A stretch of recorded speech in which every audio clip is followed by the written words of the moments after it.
म्हाडाच्या पुणे मंडळानं ताथडेमधल्या 792 घरांच्या सोडतीची जाहिरात प्रसिद्ध केली आहे। त्यानुसार आजपासून नोंदणी आहे। अर्ज विक्री, अर्ज स्वीकृती प्रक्रियेला सुरुवात होणार आहे आणि ही प्रक्रिया पूर्ण झाल्यावर 8 जुलैला सोडतीचा निकाल जाहीर केला जाणार आहे। तर सोडतीतील घरं अल्प आणि मध्यम उत्पन्न गटातले आहेत। घरांच्या किमती 46 लाख ते 65 लाख रुपये अशा आहेत। 10वी-12वीच्या परीक्षा लवकर झाल्यानं निकाल सुद्धा लवकर लागण्याची शक्यता होती। मात्र महाराष्ट्र बोर्डाच्या कर्मचाऱ्यांनी पुकारलेल्या संपामुळे आता निकालाला विलंब होण्याची शक्यता आहे। संभाजीनगर मंडळातल्या 59 कर्मचारी संपामध्ये सहभागी असणार। पीसीएम समूहाची MST CET परीक्षा झालेली आहे। यंदा 4,54,000 विद्यार्थ्यांनी ही CET परीक्षा दिली आहे। गेल्या 3 वर्षातली सर्वाधिक संख्या आहे। आता दुसऱ्या संधीच्या CETसाठी नव्यानं काही विद्यार्थी परीक्षा देऊ शकतात। जेईई मेनच्या नोंदणीमध्ये 10 वर्षात दुपटीनं वाढ झाली। एकीकडे कृत्रिम बुद्धिमत्तेच्या वाढत्या प्रभावाच्या पार्श्वभूमीवर कंपन्यांकडून कर्मचारी कपात होतीये। कॅम्पस नोकर भरतीमध्ये घट होतीये, तर दुसरीकडे अभियांत्रिकी, तंत्रज्ञान पदवी प्रवेशासाठीच्या संयुक्त प्रवेश परीक्षा मुख्यला बसणाऱ्या विद्यार्थ्यांच्या संख्येमध्ये प्रचंड वाढ झाली आहे। सर्व शासकीय आणि स्थानिक स्वराज्य संस्थांच्या शाळांमध्ये पावसाळापूर्व आणि पावसाळ्यानंतरची तपासणी ही अनिवार्य केली आहे। पावसाळा सुरू होण्यापूर्वी शाळांच्या इमारतीची सखोल तपासणी करण्याबाबत सरकारनं स्पष्ट सूचना दिल्या। मुंबई महापालिकेच्या पालिका शाळांच्या खासगीकरणाबाबत एक प्रस्ताव आणलाय। मात्र या प्रस्तावानुसार महापालिकेच्या शाळा खासगी संस्थांच्या बिल्डरांच्या घशात घालायचा हा डाव असल्याची टीका आदित्य ठाकरे यांनी केली आहे।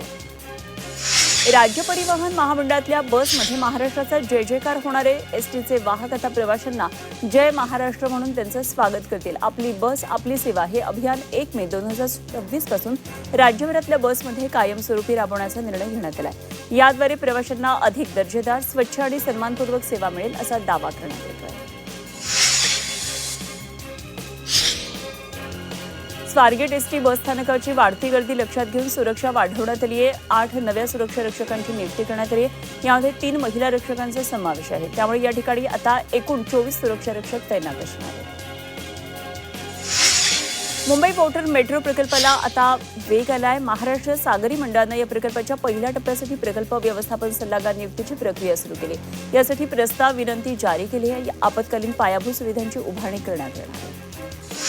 महाराष्ट्र रेल्वे परिषदेमध्ये कोरोना काळामध्ये बंद केलेल्या प्रवासी गाड्या तातडीनं पूर्ववत करण्याची मागणी करण्यात आली आहे। राज्यभरातल्या प्रवासी संघटना, रेल्वे अभ्यासक, मान्यवरांच्या उपस्थितीत झालेल्या या परिषदेत प्रलंबित प्रश्नांवर नाराजी व्यक्त करण्यात आली। मुंबई पुणे द्रुतगती महामार्गाच्या मिसिंग लिंकवर अवजड वाहनांना तात्पुरती प्रवेशबंदी करण्यात आली आहे। त्यामुळे हलकी वाहनं, हलकी व्यावसायिक वाहनं यांचा प्रवासाचा कालावधी अर्ध्या तासानं कमी होणार आहे। मिसिंग लिंकचं लोकार्पण 1 मे रोजी मुख्यमंत्री देवेंद्र फडणवीस यांच्या हस्ते होणार आहे। मुंबई महापालिकेनं खड्डेमुक्त रस्त्यांसाठी रस्ते काँक्रिटीकरणाचा महाप्रकल्प हाती घेतलाय। तरी खड्डे भरण्यासाठी यंदाही तब्बल 90 कोटींचा खर्च अंदाजित आहे। गेल्या वर्षीच्या तुलनेत खर्च कमी झाल्याचा दावा पालिका प्रशासनानं केला। मात्र या काँक्रिटीकरणामुळे खड्डे किती कमी झाले हे पावसाळ्यामध्येच दिसून येणार आहे। मुंबईत मान्सूनपूर्व कामं ही 60 लाखात करावी लागणार आहेत। प्रत्येक वॉर्ड स्तरावर नगरसेवकांना निधी देण्यात आला। 60 लाख रुपयांचा निधी नगरसेवकांच्या वॉर्डातल्या खात्यात जमा झाला।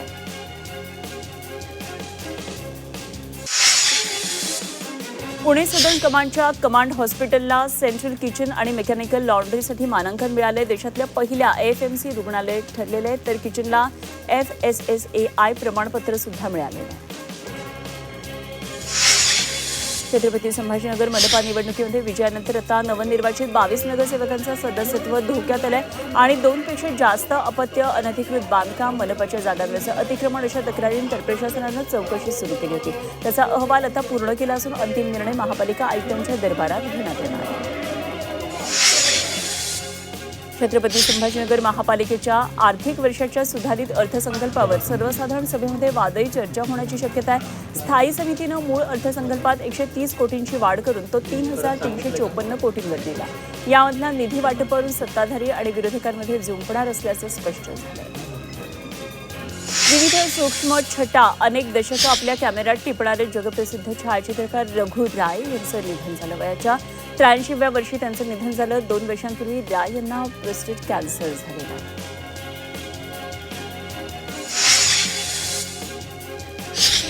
नाशिक विमानतळावरच्या प्रवासी संख्येमध्ये 24% वाढ झाली आहे। 2025-26 मध्ये 4,21,000 प्रवाशांनी हवाई प्रवास केला।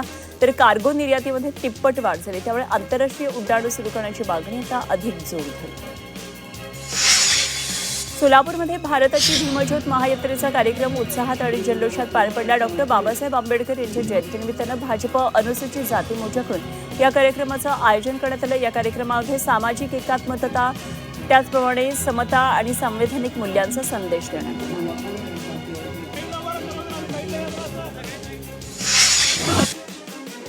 छत्रपती संभाजीनगर जळगाव राष्ट्रीय महामार्गावर वाहतुकीचा खेळ खंडोबा झाला. सुट्टीचा दिवस आणि लग्नसराईच्या गर्दीमुळे सकाळी 11 वाजल्यापासून सुरू झालेली वाहतुकीची कोंडी रात्री 7 वाजेपर्यंत सुरूच होती. तब्बल 8 तास चाललेल्या या गोंधळामुळे प्रवाशांचे भर उन्हामध्ये प्रचंड हाल झाले. हिंगोलीमध्ये महामार्गावर सूचना फलक लावण्याची मागणी महामार्ग पोलिसांकडून अनेक वेळा करण्यात आली. मात्र महामार्ग पोलिसांकडून पाठपुरावा करून सुद्धा सार्वजनिक बांधकाम विभाग दुर्लक्ष करतं. या महामार्गावर सूचक फलक नसल्यानं अपघाताच्या प्रमाणामध्ये वाढ झाली.